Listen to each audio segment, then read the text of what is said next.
বন্ধুরা, ডিসেম্বর মাসে দেখুন, এখন যাদের ছাদ বাগান রয়েছে ড্রাগনের, অথবা যারা জমিতে করেছেন, তাদের প্রত্যেকেরই জমিতে হচ্ছে ছাদ বাগানে, তাদের সবারই এখন ড্রাগন গাছে নতুন কুশি আসা শুরু হয়েছে এবং অনেকের অনেক আগে থেকেই কুশি আসা শুরু হয়েছে।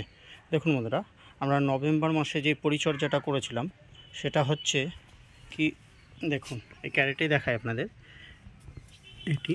এটি একটু তুলে দেখায়। দেখুন দেখুন, এই গোড়ায় হচ্ছে শেকড় কেটে তারপরে নতুন যে ড্রাগনের যে জৈব সার রয়েছে, মিশ্রিত জৈব সার, সেগুলো এতে আমি প্রয়োগ করেছিলাম এবং তখন জল দিইনি বললেই চলে, হালকা, কেননা শেকড় কাটা হয়েছিল। সেই সময় যদি কোনো পরিচর্যা না করা হয় তাহলে কিন্তু গাছটি পচে নষ্ট হয়ে যেতে পারত। তাই আমি বেশ কিছুদিন ফেলে রেখেছি এবং হালকা একটু একটু জল দিয়েছি, যেহেতু কুশি বেরোনো শুরু হবে তার জন্যই সেই ব্যবস্থা আমি গ্রহণ করেছিলাম। এখন দেখুন বন্ধুরা, গোড়া যথেষ্ট শুকিয়ে গিয়েছে। হ্যাঁ, মালচিং এর উপর দিয়েই আমি কি করব, এর উপরে জল প্রয়োগ করব। কিন্তু সেটি শুধু জল নয়, অনেক কিছু ফার্টিলাইজারও এর সাথে দেব, যাতে এই দেখুন কিছু নতুন নতুন, এটা দেখুন ছোট, এটি দেখুন অনেকটা বড় হয়ে গেছে, এরকম যে কুশিগুলো রয়েছে সেগুলি যাতে খুব সুন্দরভাবে বাড়তে পারে, তাই নিয়েই আজকের এই ভিডিও। নমস্কার বন্ধুরা, আমি অমিত, আর আপনারা দেখছেন আপনাদের প্রিয় চ্যানেল বিশ্বাস গার্ডেন। বিশ্বাস ইউটিউব চ্যানেলে আপনাদের সকলকে জানাই স্বাগত। দেখুন বন্ধুরা, তাই বলবো যে শুধু জল দিলে হবে না, জলের সাথে আপনারা যদি বেশ কিছু ফার্টিলাইজার এবং ফাঙ্গিসাইড ইউজ করতে পারেন। ফাঙ্গিসাইড একটি ইউজ করবেন, আপনারা ফার্টিলাইজার অনেক ইউজ করতে পারেন, অনেক প্রকারের, অনেক বলতে অনেক প্রকারের। তো সেইগুলো যদি দেন তাহলে কি হবে, গোড়ার গাছের গোড়াটাও সুরক্ষিত থাকবে এবং এই যে নতুন কুশিগুলো বেরোচ্ছে কিংবা যেগুলো বেরিয়েছে সেগুলো আরও শক্তপোক্ত এবং মোটাসোটা হবে এবং আগামী বছর খুব ভালো এগুলোতেই ফ্রুট আসবে বা ফ্লাওয়ার আসবে। তো সেগুলো আমি কি ইউজ করছি সেটা নিয়েই আজকের এই বিশেষ উপস্থাপনা। আশা করি প্রতিবেদনটি আপনাদের ভালো লাগবে বন্ধুরা। তাই ভিডিও শুরুর পূর্বেই আমি বলবো, যারা আমার চ্যানেলে নতুন রয়েছেন তারা প্লিজ আমার চ্যানেলটি সাবস্ক্রাইব করে আমার চ্যানেলের পাশে থাকবেন এবং ভিডিওটি ভালো লাগলে একটি লাইক এবং কমেন্ট অবশ্যই করবেন। এবং ভিডিওর সর্বশেষ বলবো, ভিডিওটি শেষ অবধি দেখার অনুরোধ রইল, তাহলে আপনারা ড্রাগন চাষের একটি আদর্শ এবং সঠিক তথ্য, এই সময় যে শুধু জল নয়, জলের সাথে আর কি দিলে এই ড্রাগন গাছের পক্ষেই ভালো হবে সেটিও আমি আপনাদের সামনে তুলে ধরব। চলুন তাহলে সঙ্গে থাকুন এবং দেখতে থাকুন। দেখুন বন্ধুরা, আপনারা ভালো করে লক্ষ্য করুন, এই জায়গাটা আমি দেখুন একটি 50 লিটারের ড্রাম নিয়ে নিয়েছি, এর মধ্যে 40 লিটার জল নিয়ে নিয়েছি।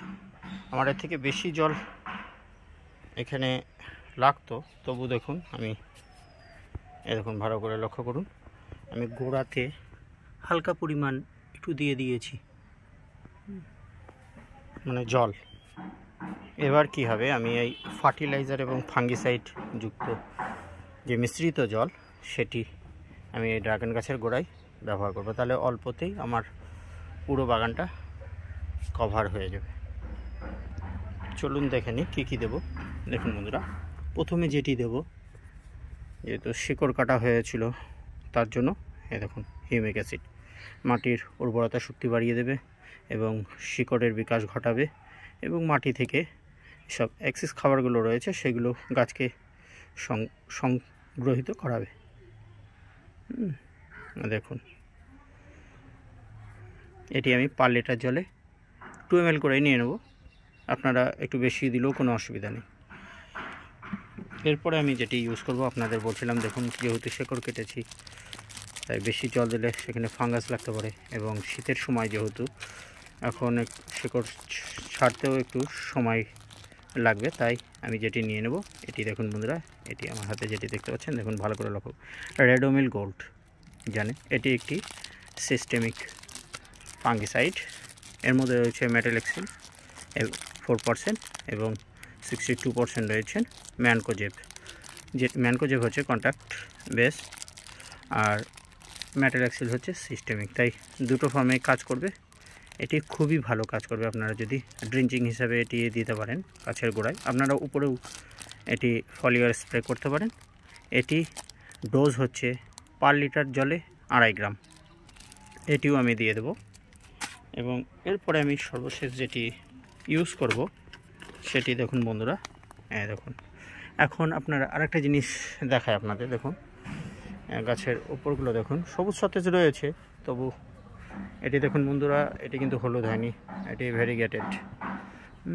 তো রোদ মাঝে মাঝে বেশ ভালোই রোদের তাপমাত্রা লক্ষ্য করা যাচ্ছে, এবং শীত এবং রোদ এই দুটোরই মানে প্রভাবে কি হচ্ছে, মাঝে মাঝে গাছের ডগাগুলো একটু হলদে ভাব হচ্ছে, সবকটি নয়, এটি কিন্তু রোদের জন্য।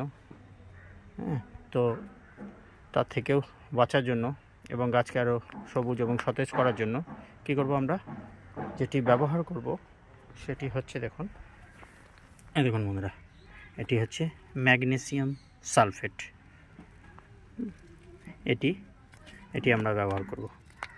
এটি পার লিটার জলে আমি যেহেতু ড্রিঞ্চিং হিসাবে দিচ্ছি, এটি যদি ফলিয়ারে স্প্রে করতাম তাহলে 2 গ্রাম করে দিতাম, কিন্তু আমি এতে 3 গ্রাম দেব। তাহলে এগুলো ভালো করে মিক্স করে নিই, তারপরে পরবর্তী ভিডিও আপনাদের সামনে তুলে ধরছি, সঙ্গে থাকুন। দেখুন বন্ধুরা, আমি এর মধ্যে এই আমার 4টি উপাদান মিশিয়ে নিয়েছি। একটি বিষয় বলতে আপনাদের ভুলে গিয়েছি, আপনারা যখন এই fungicide Ridomil gold, magnesium sulphate, Humesol মানে হিউমিক অ্যাসিড, এবং এর সাথে বন্ধুরা আমি যে উপাদানটি ব্যবহার করছি সেটি হচ্ছে স্টিকার। এটি দিলে কি হবে, যে আপনারা এই মগ দিয়ে আপনারা যখন দেবেন গোড়ায়, তখন সেটা মানে গাছের মানে মাটিতে যথেষ্ট পরিমাণে সোপ করে রাখার চেষ্টা করবে, মানে পুরোটাই ড্রিঞ্চিং হয়ে বেরিয়ে যাবে না, কেননা এত দামি দামি উপাদান সেগুলো যদি নষ্ট হয় সেটি আপনার অর্থেরও অপচয় এবং কষ্টদায়ক। তাই আপনারা একটু স্টিকার মিশিয়ে নিলে ভালো ফলাফল পাবেন। বন্ধুরা এই দেখুন আমি মিশিয়ে নিয়েছি এবং জলটিকে ভালো করে গুলে নিয়েছি। এবার কি করব, এইভাবে আমি এই দেখুন ভালো করে দেখুন জলের কালারটা কীরকম হয়ে গেছে। শুধু হিউমিক অ্যাসিড থাকলে কি হতো, পুরো কালচে ভাব। এবার কি করব, এইভাবে আমি গোড়ায় দিয়ে দেবো। দেখুন এই দেখুন, আগে 1 মগ করে দিয়ে নিই, পরবর্তীতে যদি এক্সিস থাকে তাহলে আমি সেটি রিপিট করব। এর আগেই বলেছি আমি যেহেতু আগেই গোড়াটা অনেকটা ভিজিয়ে নিয়েছি, তাই অল্পতেই হয়ে যাবে। বন্ধুরা দেখুন এইভাবে আমি সমস্ত গাছগুলিতে দিয়ে নেব। এই ক্যারেট বলুন, চারি সাইডের যে রিং বল সিস্টেমে করেছি, মাঝখানে এগুলো ট্যালিজে করেছি, সমস্ত গুলোর মানে গাছের গোড়ায় আমি দিয়ে নেব। বন্ধুরা এই ছিল আজকের বিশেষ প্রতিবেদন। আশা করি এই কাজটি যদি আপনারা করেন খুবই ভালো ফলাফল পাবেন এবং গাছের রোগবালাও একটু দূরে থাকবে। তাই ভিডিওটি আজ এই অবধি রাখছি। আপনারা যারা নতুন রয়েছেন তারা আমার চ্যানেলটি সাবস্ক্রাইব করে আমার চ্যানেলের পাশে থাকবেন। আপনারা ভালো থাকবেন, সুস্থ থাকবেন। ধন্যবাদ।